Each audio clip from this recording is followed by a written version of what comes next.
Hi, welcome back to Mojo Designs. We are going to paint some bookmarks. So I don't know about you, but I have tons of watercolor scraps from different projects. I tend to do smaller watercolor paintings, like anywhere from 5x7 to 8x10 to A2 card size 4 1/4 by 5 1/2. Somewhere around those dimensions. I rarely do large pieces, even though I totally want to. So I ordered more watercolor paper, so we may work on some larger pieces together. But today I wanted to use some scraps. So this is like 2 inches by 7 approximately, left over from some 5x7 pieces. So I want to make some like those red mushrooms. Very excited. We're gonna mix our own color. I started a new color series. It's short. It'll probably get more in depth later on, but I just did like the very highlights. So we're gonna use Green Apatite Genuine, and we mixed it with a couple different reds that I have, or pinks. So this one is with Pyro Red, which we're going to be using alone. This created this gorgeous moody olive green. This is Quin Lilac and Quin Rose, very similar. And then this one was Quin Magenta. And I think I want to use a combination of these two. This still has some green in it because I want to make some, you know, fun earthy style mushrooms with red tops. So why not? Be all cute. Kind of Smurfy.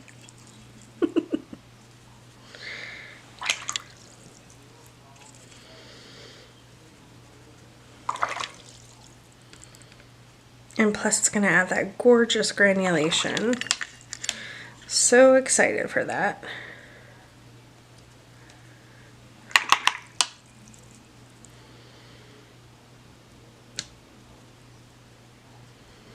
So then we have, this is the brown that we're going to use, and we're going to be watering it down. Oh yeah. So pretty. We'll be using that watered down, because we're just going to start putting in some stems like this. Not going to be too, let's put some off to the side. Coming in. We'll have one coming right there.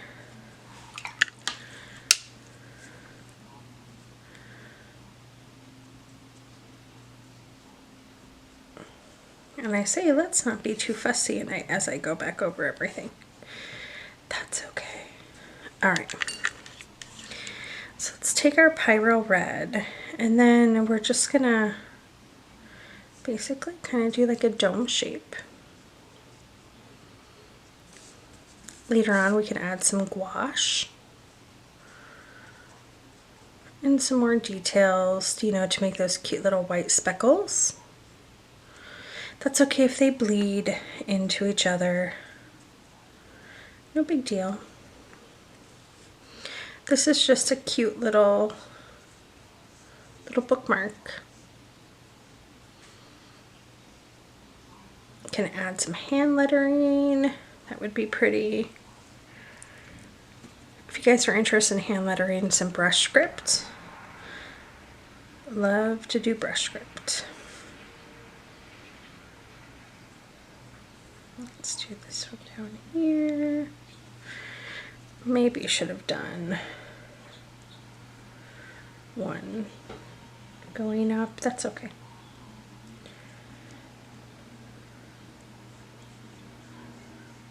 And we're just making these as simple as possible. We're not painting a masterpiece. Well, depending on your view, this could be a masterpiece. Now I want to take some more of that concentrated brown, and it might bleed up into the into the red. That's okay, just underneath where the little mushroom cap would be, because everything is still kind of wet. And then taking like a shadow, like down.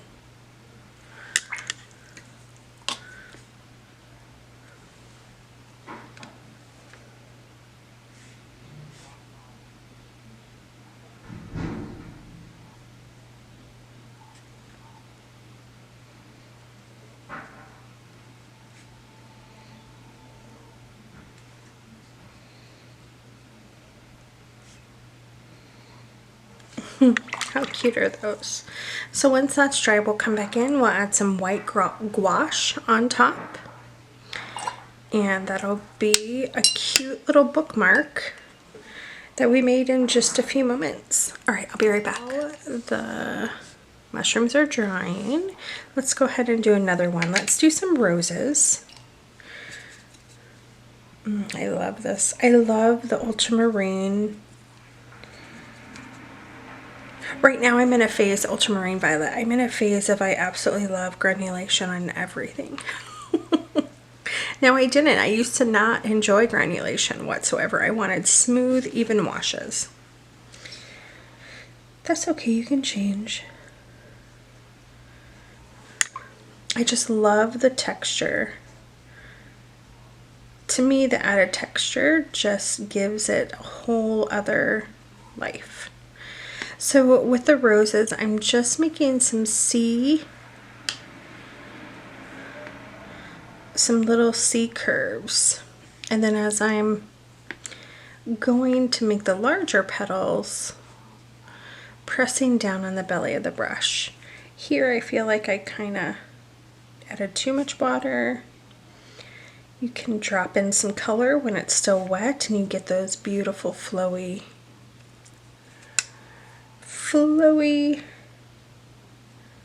it's not quite blooms, but it just charges the water with beautiful pigment. Ooh, this one's going to be rich. And then, didn't mean to dry my brush off that much. You can just take a clean brush. These are the type of flowers that I prefer. There are so many artists that can do realism, and I think that's gorgeous.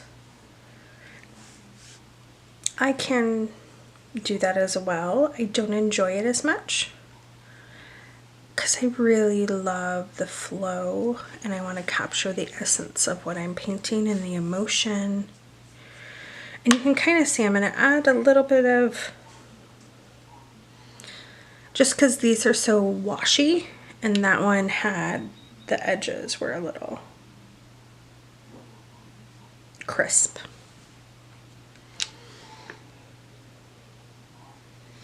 Now what I'm going to do is my favorite green, which we all know is Green Appetite Genuine from Daniel Smith.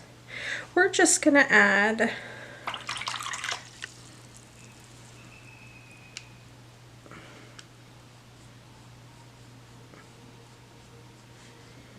there. We are just going to add some green, like whether you can really tell their leaves once we get going, doesn't matter. Our minds will know that these are supposed to be leaves. And again, we're just trying to make this super simple. This is something great you can do with your kids.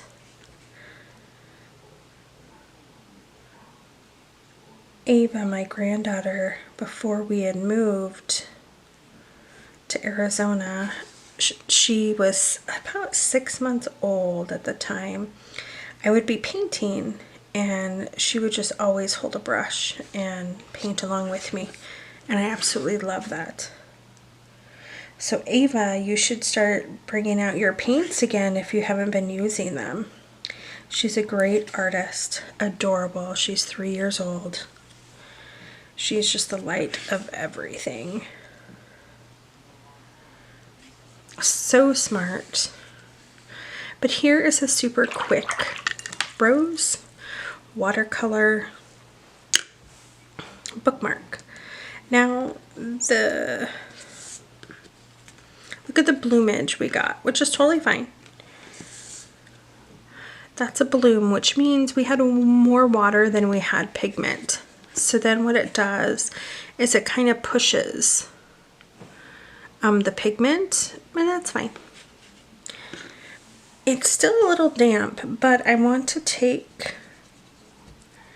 the gouache, and all we're gonna do is wherever you'd like to add a couple little white dots, please do. Some of the red paint, if it's not all the way dry, might turn these little white dots pink, and yeah, that's fine.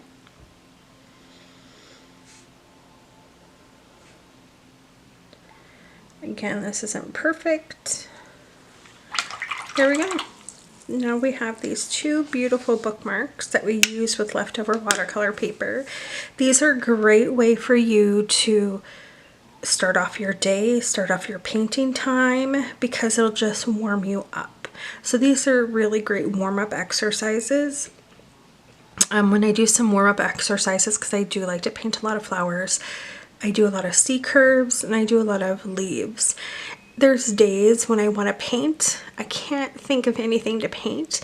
So what I'll do is I'll just paint a ton of leaves and flowers that I may have painted 1,000 times, and I'll just play around. It does get a little boring, and I like to paint a lot of different things. But for practice, C curves for me, leaf, you know, thin stroke, placing the barrel of the brush down, so thin, barrel of the brush down, pulling. Those are the type of brush strokes I like. Anyway, thank you for watching. Appreciate each of you. I hope you liked our little bookmark tutorial. Hope you're inspired to use up some of your scraps. You can laminate these. You can use, Tim Holtz has glaze. I forget what it's called. It's in a little jar. I'll link it down below in the description box.